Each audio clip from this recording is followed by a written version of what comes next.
Lorsque nous devons faire l'équilibrage d'un processus, nous devons absolument nous poser la question sur quel est le temps de cycle que nous devons sélectionner. Le temps de cycle a une influence majeure sur le nombre de postes que nous devons créer avec l'ensemble des activités qui font partie de notre processus.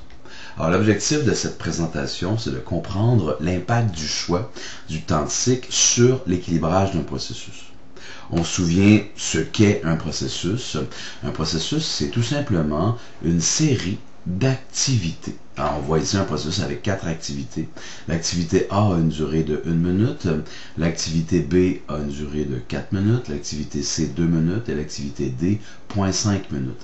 Il y a donc un déséquilibre entre les cadences de chacune des activités à l'intérieur de ce processus. Le goulot d'étranglement est le poste le plus lent dans l'ensemble du processus que nous devons étudier. Alors, dans ce cas-ci, le poste le plus lent est le poste numéro B avec une durée de 4 minutes. Il est 2 fois plus lent que le poste C, 4 fois plus lent que le poste A, etc. Si on prend que ce processus et que nous ne l'équilibrons pas, le temps de cycle est égal au temps de cycle du goulot. Donc, le temps de cycle de ce processus, c'est le temps de cycle du goulot, donc 4 minutes, et le temps de passage, c'est la somme des temps. 1 plus 4 plus 2 plus 0,5 qui donne un temps de passage de 7,5 minutes. Alors, dans ce que nous avons à résoudre aujourd'hui, nous allons utiliser ce processus simple pour réfléchir à différents cas d'utilisation du temps de cycle pour faire l'équilibrage de notre processus. Alors, le premier cas, c'est un équilibrage où on va dire, dans le fond, on ne change pas le temps de cycle. Le temps de cycle est égal au temps de cycle du goulot, le temps de cycle normal de ce processus. À ce moment-là, il faut équilibrer les postes pour que aucun de ces postes ait un temps de cycle supérieur à 4 minutes. Alors, dans ce cas-là, c'est assez simple. Le poste B, il est tout seul parce que c'est le goulot, donc l'équivalent du temps de cycle. Et si on fait la somme du poste A plus C plus D, ça fait 1 plus 2 plus 0,5, ce qui fait 3,5 minutes par unité. On a donc regroupé 3 postes pour rapprocher le plus possible le temps de ce nouveau poste du temps de cycle de 4 minutes. Alors, le temps de passage est toujours à 7,5 minutes. Et combien il y a de temps mort dans ce nouveau processus, ou dans ce nouvel équilibrage? Il y a 0 minute de temps mort parce que le temps de cycle est à 4 minutes. Le temps de cycle du poste B est à 4 minutes, donc 4 moins 4, ça fait 0. Tandis que dans le premier poste composé de A, C et D comme activité, il y a une demi-minute de temps mort parce que le temps de cycle est à 4 minutes. 4 moins 3,5 le temps pour ce nouveau poste, ça fait 0,5 minutes. On peut calculer le pourcentage en temps mort et le pourcentage d'efficience.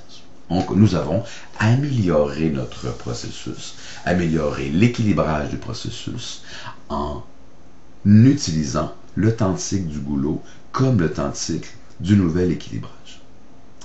Il peut y avoir un deuxième cas. Un deuxième cas où là, on ne se préoccupe pas du temps de cycle actuel du processus. On dit plutôt, regarde, peu importe le temps de cycle qu'on a, en ce moment 4 minutes, nous avons une demande. Par exemple, dans ce cas-là, la demande est à 141 unités par jour. On suppose qu'un jour est égal à 8 heures de travail. Donc à ce moment-là, on ne va pas utiliser le temps de cycle du goulot, on va plutôt trouver le temps de cycle relié à la demande de 140 unités par jour.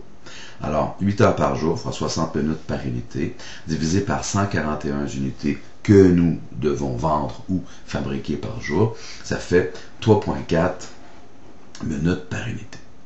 On voit que le poste A est en bas de 3,4 minutes par unité. Le poste C est aussi sous la barre des 3,4 minutes par unité. Le poste D est en bas de 3,4 minutes par unité. Donc, A, C et D sont assez rapides, ont une cadence assez rapide pour soutenir la demande.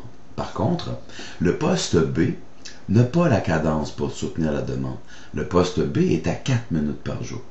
Donc, on n'a pas le choix. Il faut absolument que le poste B fonctionne plus rapidement. La seule façon que le poste B fonctionne plus rapidement, dans le cadre du cours que nous avons ensemble, c'est de doubler la capacité du poste B. Alors, on va mettre 2 employés, 2 machines B, à l'intérieur d'un nouveau poste B, qui aurait donc, comme on va doubler le B, 4 minutes par unité, un B tout seul, on va tomber à 2 minutes par unité, un B tout seul. On a donc maintenant un peu comme 4 activités. La A à 1 minute, la B à 2 minutes, la C à 2 minutes et la D à 1 demi-minute. Et là, il faut faire cet équilibrage pour qu'aucun des postes ait un temps ou une cadence supérieure à 3,4 minutes. Qu'est-ce que ça donne? Ça donne tout simplement ça. On met les B qui sont à 2 minutes avec le A qui est à 1 minute pour un total de 3 minutes, qui est en bas de 3,4 minutes. Et on met le C et le D ensemble pour un total de 2,5 minutes. Alors, notre goulot, ou le temps de cycle, dans ce cas-là, il faut faire attention parce que le goulot ou le temps de cycle n'est plus le goulot que nous avons devant les yeux, mais plutôt le temps de cycle de la demande qui est à 3,4 minutes. Le temps de passage est beaucoup plus rapide, 1 plus 2 plus 2 plus 0,5, 5,5, et on peut trouver le temps mort à 19,1, le temps mort à 80,9. Vous faites très attention ici. Le temps mort est égal à 3,4 moins 3 plus 3,4 moins 2,5. Donc nous avons 0,4 de temps mort pour le premier poste, 0,9 de temps mort pour le deuxième poste, pour un total de 1,3. Et on divise par 2 postes qui vont aller à la vitesse de 3,4 minutes par unité. On peut aller à 3 minutes par unité. On peut aller à 2,5 minutes par unité. Mais on n'ira pas dans ce cas-là à la vitesse maximale de l'équilibrage. On va plutôt aller à la vitesse de la demande, donc à la cadence de la demande, qui est à 3,4 minutes par unité. Parce que ça ne sert à rien d'aller plus vite que la demande. Donc, on va avoir 19,1% de temps mort pour une efficience de 80,9%.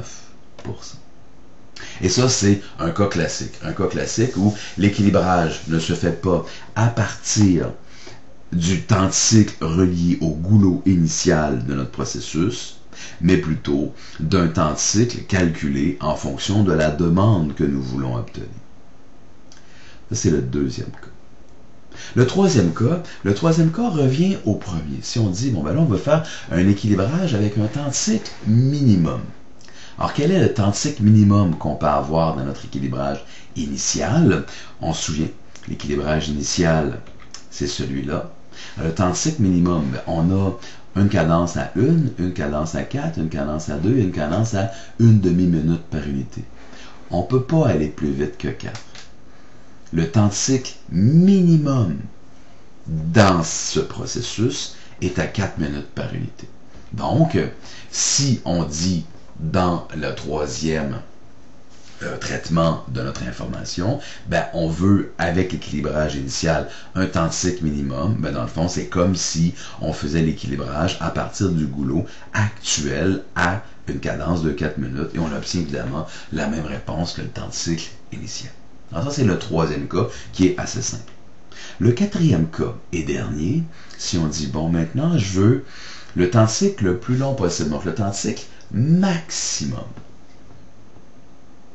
Alors là, si je veux avoir le temps de cycle maximum, comment je vais procéder? Donc, je veux équilibrer ce processus pour que le temps de cycle soit le plus lent possible, le plus gros possible. Assez simple, je vais combiner l'ensemble de mes activités. Je vais obtenir un seul poste. Oui, si j'ai un seul poste, on voit ici, mon temps de cycle sera à 1 plus 4 plus 2 plus 0,5, donc 7,5 minutes. Mon temps de cycle, à ce moment-là, est égal à mon temps de passage.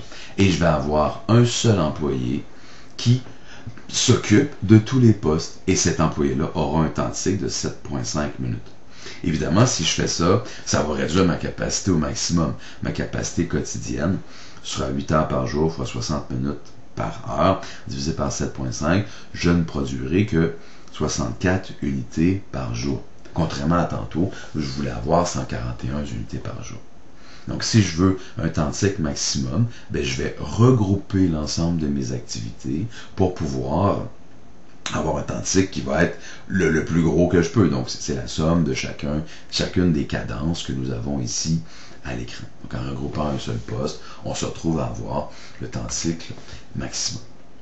Alors, nous avons expliqué 4 traitements possibles du temps de cycle. Un temps de cycle à partir du goulot, un temps de cycle à partir d'une demande quelconque, un temps de cycle minimum qui revient à la première démonstration et un temps de cycle maximum où on fait la somme de tous les temps pour obtenir un seul poste.